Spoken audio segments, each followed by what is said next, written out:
Well, good morning, Ellen. Good morning, Ed. We wanted to talk about public banking and financing drilling for primary water with public banking. As we've communicated that there's a drought in California of biblical proportions. That's what they've said.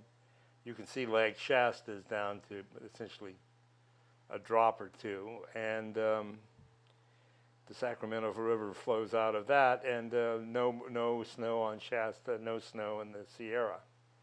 And the farmers and a lot of towns in California are hurting. They're simply out of water. But we can get water by drilling down to where it, through faults, to where it comes up from the magma where it's generated. Primary water, or I also call it magma water or virgin water because it's not been anywhere. And so we need to finance this operation. We need to get hold of money for a drilling or system that can work out in the valley.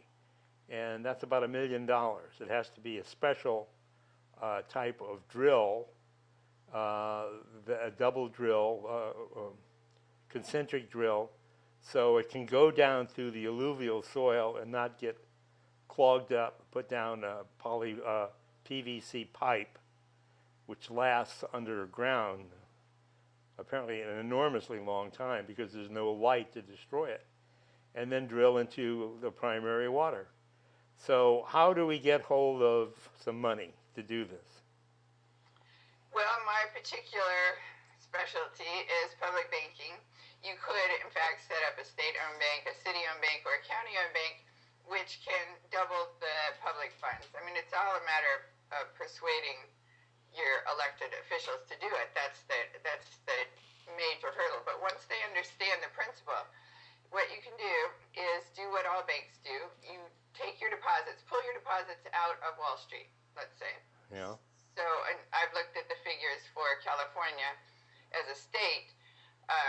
If you just pulled out, let's say you start with a little pilot project of a $20 million bank. So you would capitalize your bank with $20 million. You could get it from the pension funds or the state pension funds, or the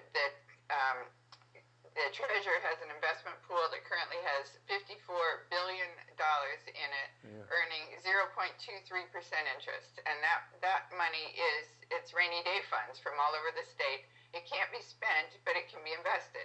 So pull a mere $20 million, which is a very small percentage of $54 billion, out of that fund and put it into use it to capitalize the bank. And then let's say you paid 3% interest on that capital, and you'd be paying much more than they're getting right now.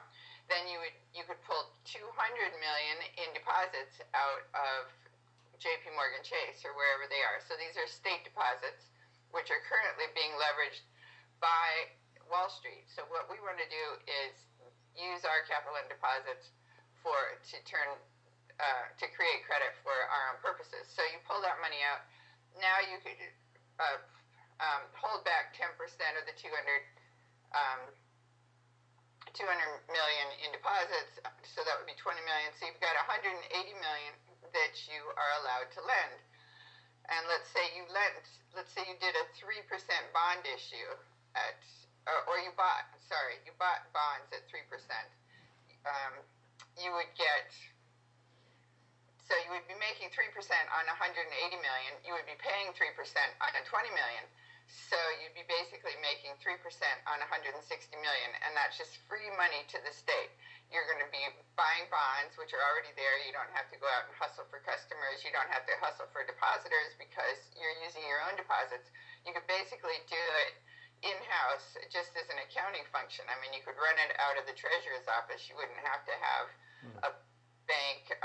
You wouldn't have to have a building or tellers or any of the ordinary things that banks have to pay for. You definitely are not going to have high-paid CEOs, bonuses, fees, commissions, all those things that makes banking quite expensive. So you can do very low-cost banking.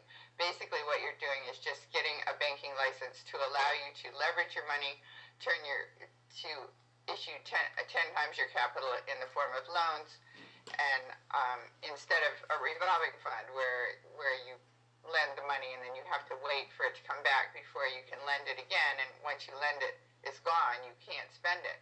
If you're a bank, your deposits are still there in the bank, and those deposits can be used for the purposes of the state. And what happens if both the depositor and the borrower comes for the money at the same time is that the bank borrows, and it will borrow from other banks. Basically, it can borrow back the very reserves that it just created at the Fed funds rate of 0.25% or at the money market rate of something like 0.15%. So the state bank can borrow back very cheaply that very money that it just created. So it has the power to create money on its books. The Bank of England just came out with a directive saying that, contrary to popular belief, banks do not lend their deposits. They create deposits in the process of making loans. So anyway, this is a way to generate money. It's basically free money to the state, and it's money that Wall Street is doing that with our money now. We should be getting that back and using it for our own purposes. Now, if you really expanded that system, we have $600 billion in money tucked around the state if you include the pension funds. So there's a lot of capital, a lot of money that the state has that it can't spend. It's not in the budget, and they're not allowed to use it for the general fund, but they can invest it, and that could be invested in a bank, and it could be turned into a lot of money that is now being used for the benefit of Wall Street. Now, when you say the bank to get a license, tell us about that. How do you get a license? Well, the easiest thing to do is to buy a bank that already has a license. There are a lot of banks that are for sale, so you can do that very quickly. But just if it's the state getting a license, and they're getting it from the state licensing board, obviously they have a certain leverage there. It should not be hard to qualify for a banking license. All you need is, I mean, I looked into doing it privately. You need like 6 directors who are upstanding members of the community, and then if you were doing it privately, you could do it like with $600,000, and then you could, once you have your license, then you're allowed to advertise for shareholders, so you could then sell interests in the, I mean, that's what you would do privately. So publicly, that's all you have to do is get your directors, and you'll qualify. I mean, if it's a state, they'll definitely qualify for a license with their own banking division. Okay. Now, so... or a city or a county could do the same thing. Now, it seems to me that it's going to be easier to do this initially with a city or a county, because the state seems like it's determined to go away. I think that the Governor Brown has said something, well, we're just going to have to drop back into Mexico. Nothing else can be done. I actually saw that. Do you know anything about that quote? No. Yeah, I'll have to... but anyway, now one does not see a great enthusiasm for going forward and solving problems.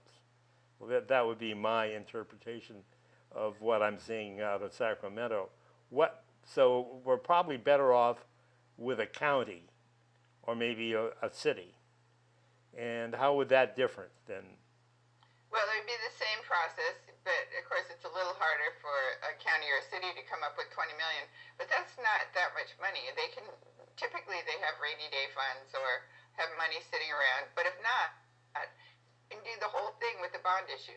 You can issue, in other words, basically you borrow from the public $20 million, and then you take your deposits, which they too easily, I think, have $200 million in deposits. Pull those deposits out of Wall Street and put it in your own bank and leverage that into loans. Okay. How long would it take to get something like this going? You could. I heard someone say you could do it in 3 months. It wouldn't be that long. What takes a long time is persuading your legislators that it's worth doing.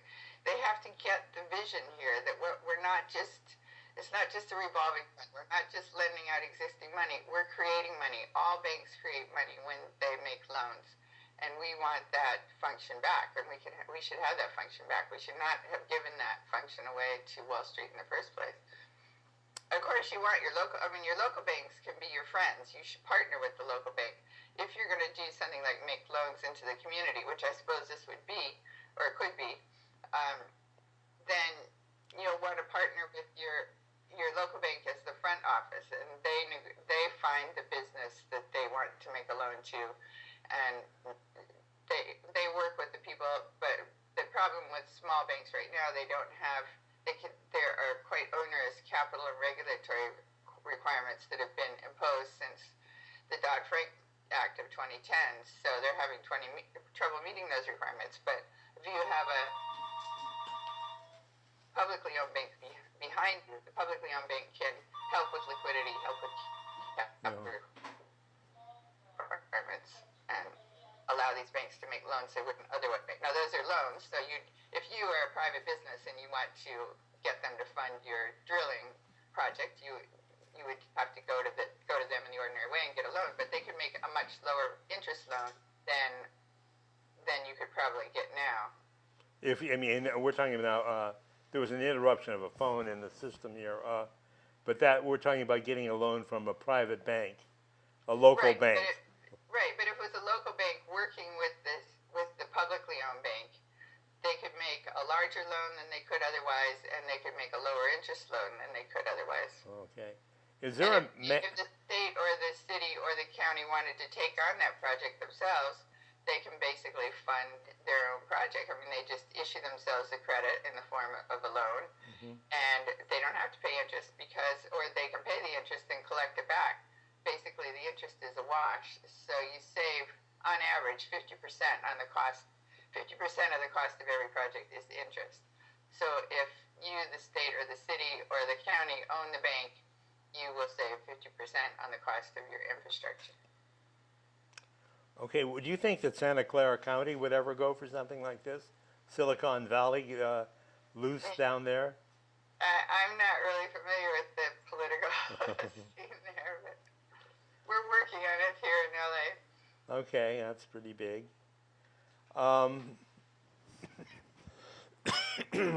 Where is a public bank close to being born? Well, so far we only have one, and that's in North Dakota, Bank of North Dakota, and they do all these things very well. They fund their infrastructure cheaply and hugely. They've got the lowest unemployment rate in the country, the lowest default rate on credit card debt, one of the lowest foreclosure rates. They're the only state that escaped the credit crisis. Their small banks are not selling out to Wall Street. They have more small banks per capita than any other state. So they're doing really well, and obviously they have a lot of infrastructure. But right now, so Philadelphia is moving on it, and Santa Fe, New Mexico, the mayor of Santa Fe wants a public bank, and so they have just passed a bill to do a study to see what they can make and what they can save and how they can fund it and so forth. And there are other cities there are 20 states that have bills pending, but because they're states and they're so big and it's hard to move their legislatures, that's a slow process. So I agree that cities and counties are our best option right now. Right. Okay. If we just had a couple of little pilot projects that worked, I think everybody else would do it because it would just be so obvious why this is a good idea. Right. Sounds that way. Well, okay. Well, Ellen, I was going to ask you, what are the sort of the mental state that's blocking doing this? It seems like such a good idea. I think that elected officials don't understand it, and they don't understand how much they could save. They had that's our challenge. I'm founder of the Public Banking Institute, and that's what we try to do is just spread information on this idea. I only discovered it myself. I had written a book, Web of Debt, published in 2007, and then I attended various money reform conferences, and I knew that North Dakota was the only state that had its own bank, so I was watching it after the collapse of 2008. And first there were 4 states that were in the black, and then there were 3, and then there were 2, and then there was 1, and it was North Dakota. So I suspected it had something to do with having its own bank. Before that, at that time, North Dakota did not have an oil boom, and it was mystifying why they were doing so well. So I started writing about it, and got a lot of email, and turned that into a Google group, and turned that, after a couple of years, we went round and round on all these issues, and we felt like it took a couple of years. It takes a while to understand how banking works and what you can do with it. So after a couple of years, we felt that we knew enough that we should get out there and form an institute and actually have some action. So we did that, and it was, it's a nonprofit. It was an all-volunteer organization. We now have 1 paid employee, which is an executive director, but still it's pretty much just all volunteer. And that's what we do, is just go out to our elected officials, and I've done a lot of PowerPoints, like probably 50 by now, just trying to make these ideas simple, because banking is pretty prohibitive. Most people sort of shut down when you even talk about it. So, and elected officials right now, of course, they're worried about getting reelected. I mean, they're interested in pleasing their constituents. So if we can show them that they can please the small businesses, who can't get loans right now. They can please the small banks who are having to sell out to Wall Street because of this heavy regulation. And, and of course, if you branch out, eventually you could do student loans, you could do homeowner loans, etc. But right now, the easiest place to start is with infrastructure, because it's such an obvious no-brainer that you're going to say, for instance, with the water, it wouldn't take long. So you said it takes $1 million. So let's say you give yourself $1 million loan, you build these wells, you start charging people for the water. It would not take long at all to pay back your $1 million loan. I mean, it's such a low risk and obvious winner. If you don't have to pay interest, you save 50% of the cost. You pay it back very quickly. Would you find that maybe a small local bank, would be a good ally or a place to start? How? Well, that's what we're trying to do right now is form a caucus of small banks and a caucus of small business.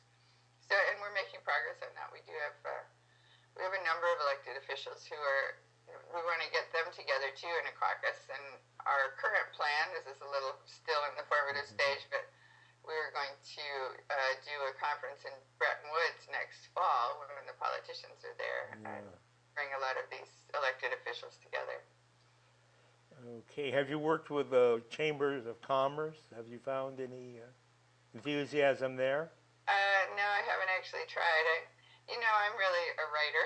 Yeah, okay. So I'm not a politician. I did run for office, but I probably won't try that again. Okay. And I wish you a very good trip to Ireland. Okay, thank you. Okay. Thanks. Bye-bye.